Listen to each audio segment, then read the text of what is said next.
Let's check the cameras of this POCO X6 5G in this video. It comes with triple cameras on the back, 64 megapixel primary sensor with OIS, 8 megapixel ultra wide and 2 megapixel macro sensor. On the front we have 16 megapixel selfie shooter. Now I have shot different samples, so we'll be going through the samples and we'll see that how good are they. So first of all, let's start with the video samples.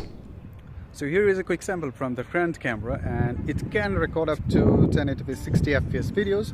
And yes, you can see that the dynamic range is actually looking good, not bad. Yeah, you can see. And yes, it can handle the quick movements as well. You can check the color reproduction here. It is doing a good job. You can see that it is looking really natural.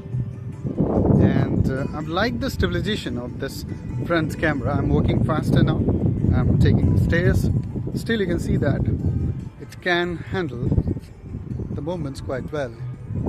Yeah, and yes, it is actually doing a good job. Now let's walk faster again. This place is actually really beautiful. You can see that it looks really amazing, isn't it? Yes. So try to guess this place, the name of this place where I'm now at the moment. Okay, so let's walk faster again.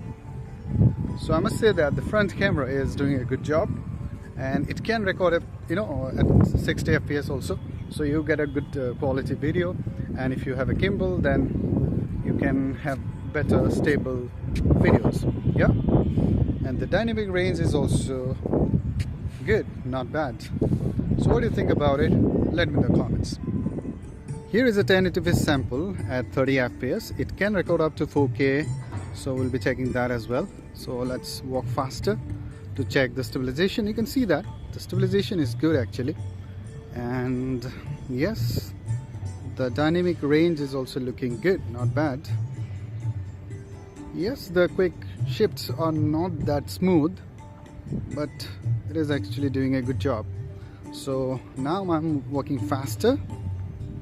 Okay, so you can see that it is doing a good job. Okay, now let's check the focus, the quick focus here. The focus is okay, I would say. Not that sharp. Yeah, now it is doing a good job. Yes. Yeah, you can see that it is quite windy. Still it is doing a good job. Yeah, not bad. And you can see that the dynamic range is actually quite good. Yeah, and this place is also really beautiful. You can see that it is looking really beautiful. Yeah. Yes, the quick shifts, the movement, if you move your camera like this, then it is struggling a bit, but no complaints here considering the price here. So it is actually doing a good job. Now this is 4K at 30 fps. I can see that the dynamic range is good. Yeah, and the overall video quality is looking good.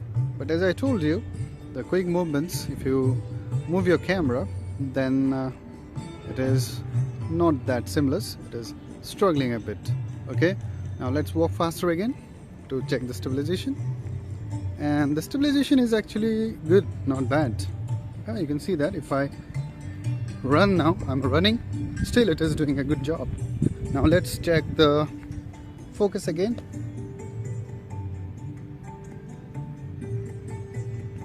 Yeah, not bad.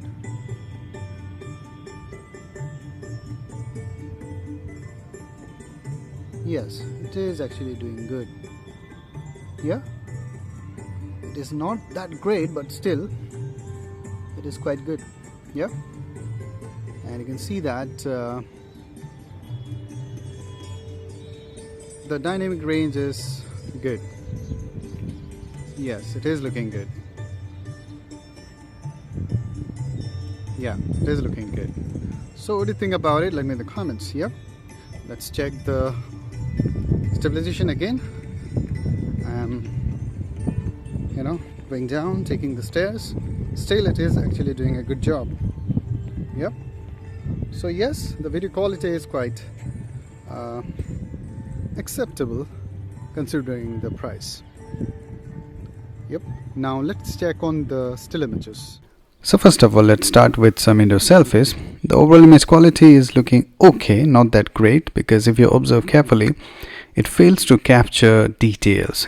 Sharp details are not there. If the lighting is adequate, the overall image quality is looking good. But if the lighting is not that great, you can see that the photo is looking a bit washed out.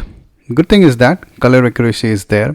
Skin tone is also very close to natural. So if there is good lighting, it can do well. But if the lighting is low, then it is going to struggle. However, things change if we go outside. You can see that under normal daylight, outdoor, it can capture good details.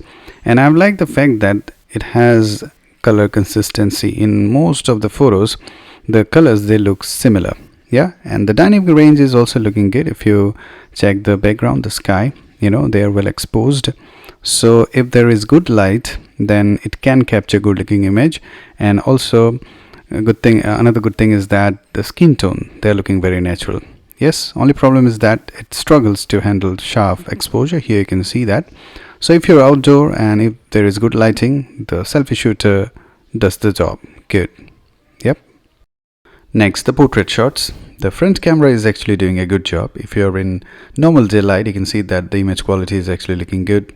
The edge detection is good, and the depth effect is also looking good. And I've liked the fact that the color consistency is there, and it is very accurate as well. If you check the color of my shirt, it is looking exactly the same in all the photos, in most of the photos, and it is very, very close to natural. I would say exact the same.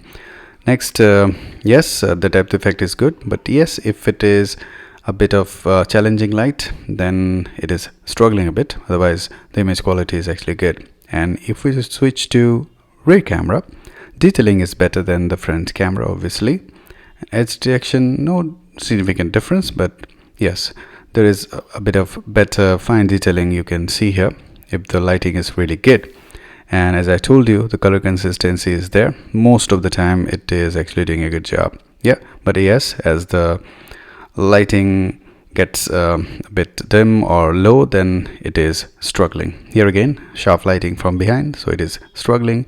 Here it is in the evening, so you can see that the detailing is not there.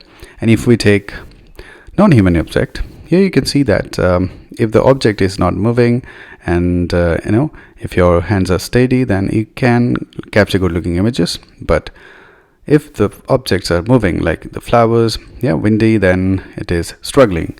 The autofocus is not that great, so as a result, you don't have sharp details. Still, overall image quality is quite satisfactory. The macro lens is of no use because first, to capture photos using this, you need super steady hands, and even in normal daylight, it is struggling to capture details. The focus is not good, so as a result, it is really bad actually.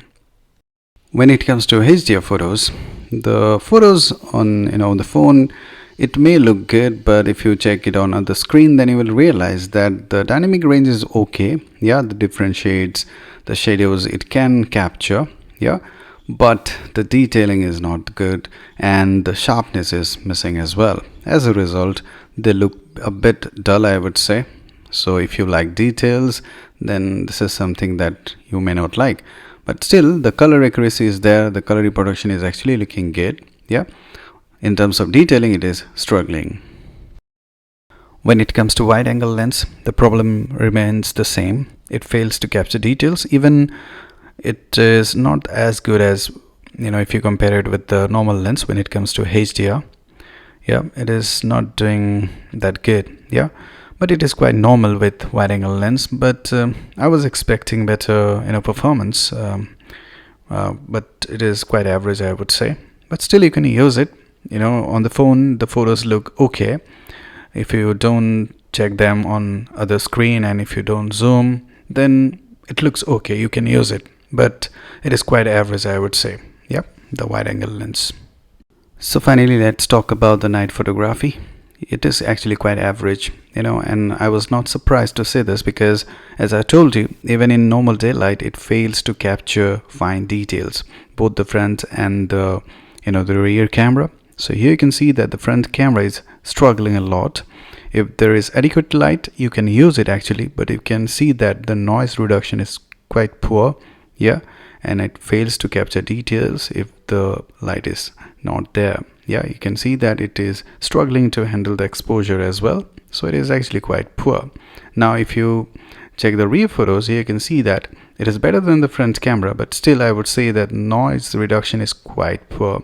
It is actually really bad, I would say. Here you can see that the exposure is not well handled, and it fails to focus on the objects.